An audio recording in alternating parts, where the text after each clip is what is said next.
welcome to the Rescue Rundown. I'm Dave Morris here in the Oklahoman's Video Studio, joined as always by Abby Wolfe from the Central Oklahoma Humane Society. Great to see you again. Great to see you.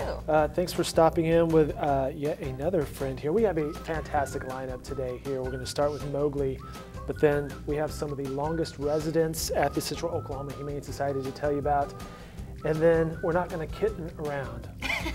We're not kidding around. That's how I should say that. We're serious. Uber has a kitten program I need to tell you about that happens tomorrow. But first, Abby, again, thanks for stopping in with this little guy. Yes, this is Mowgli. Isn't he adorable? When you sent me the picture yesterday, you're like, I'm bringing this guy in. I'm like, really? I mean, the cuteness factor is just off the charts. Yeah, I feel like we might have a line waiting for us outside the studio whenever we get done here. Mowgli is a little special dog. He is a 2-month-old Australian Shepherd mix. He's very fluffy, but he's also deaf. Which is kind of a result from poor breeding, but he's a smart little guy and he's just looking for a home with a little bit of love and a little bit of patience. Now, you had mentioned on a previous episode of Rescue Rundown that you guys see several of the Australian.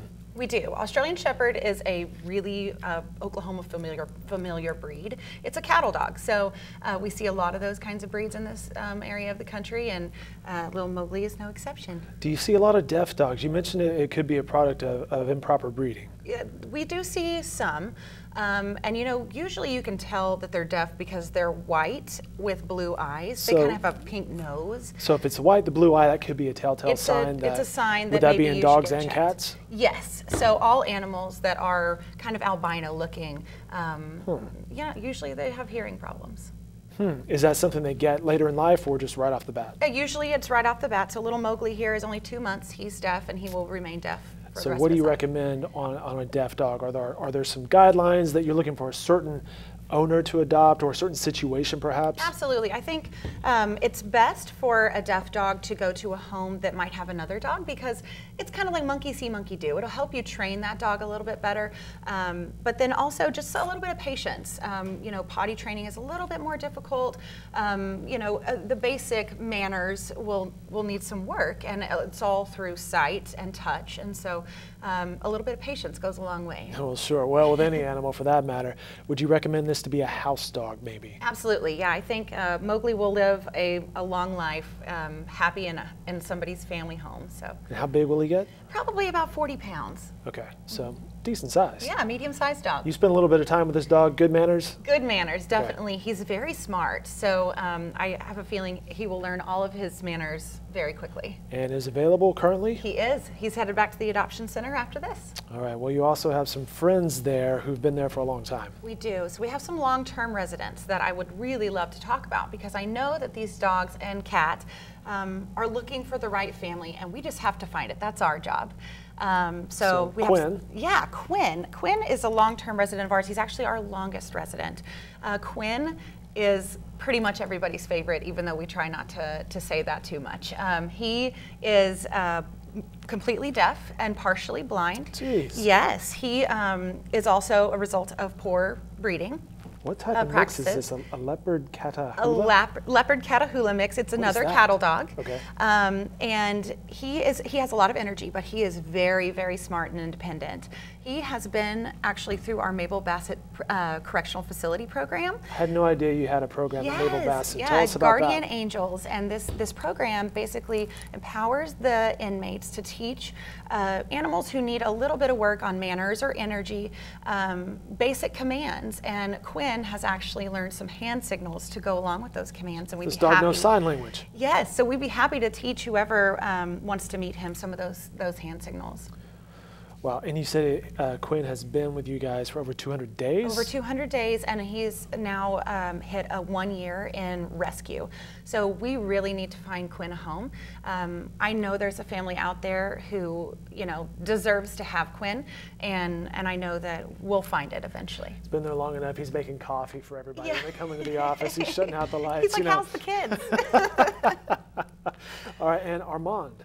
Armand is a sweet, energetic, big black dog. And we at OK Humane know that usually means you get overlooked a little bit. Now, you were telling me about this beforehand, that black dogs are black and brown. Yes.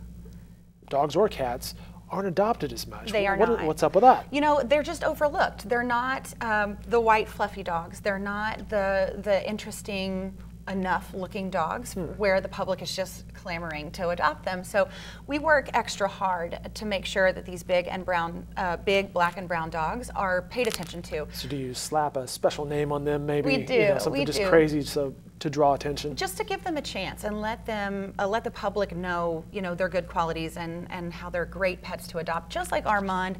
Yeah, he's working on his manners a little bit. He might jump up and give you a big old kiss, but he is just a ball of energy looking to find his home. And finally, we moved to Cincinnati. Not the city, but with this kitty. That's right. So Cincinnati is a 9-year-old calico girl. She is just looking for a place to crash that's peaceful and quiet. I mean, don't we all? Don't we all, right? Cat wants to retire. That's right. So if you have a couch and you're looking for an only cat, because Cincinnati is not a fan of other felines. Oh, really? Yeah, she prefers all her love to go to you and you only. So, so if you're looking for a laid-back girl to join your family, a cuddle bug, she's your one. I'm looking at the description that Abby has provided me. Cincinnati likes to be brushed and bathed. Cats typically don't like the bathe part. That's true, that's true. She's like a spa queen. She really loves to be pampered. For some reason, she doesn't groom herself. And so the folks who want to adopt her will have to do a little bit of pampering. But if you want a cat that you want to brush and love on, this would be the perfect cat for you. Absolutely. Speaking of cats, tomorrow, Uber and Kittens, it's a nationwide program, but it's also coming to Oklahoma City. Yes, we are so excited about tomorrow. I mean, some people are thinking this is heaven on earth because you can go to Uber, push the Uber Kitten button tomorrow in Oklahoma City only, and a kitten will show up where you are for a $30 donation. Now, I should say this is by tomorrow, we mean Thursday, October 29th, between 11 a.m. and 3 p.m. Really? No, I know. $30 snuggle fee, is that what they're calling it here? Yes, so you'll get 15 minutes with that kitten to just snuggle and play, and all that donation goes to the Central Oklahoma Humane Society. So we're excited about this partnership. We think it's going to be a lot of fun tomorrow. That's an interesting and unique way of using Uber and a good use of Uber's technology in coming weather. So that could be to your office, to your home, to wherever, I suppose. Absolutely, yeah. Anywhere you are. Anywhere Uber goes in Oklahoma City. Kittens are going to be worn out tomorrow. They're going to have a good day. All right, again, that program, hashtag Uber Kittens, coming to Oklahoma City Thursday, October 29th, 11 a.m. to 3 p.m. Abby, anything else we need to know about? I think we're busy. I think we're moving and shaking and closing out the month of Wolfness, so stop by our adoption center. We have great specials, especially today, so stop by and see us. And see Mowgli, who won't be there very long. He will not. Yeah, he will likely find his forever home today, so stop by and meet him. Very good. Abby, great to see you as always. Thanks for having us. Appreciate the time and the information. Yeah. All right, Rescue Rundown every Wednesday on newsok.com. Hashtag your pet photos and videos. Hashtag Rescue Rundown, and we'll use them on the show as well.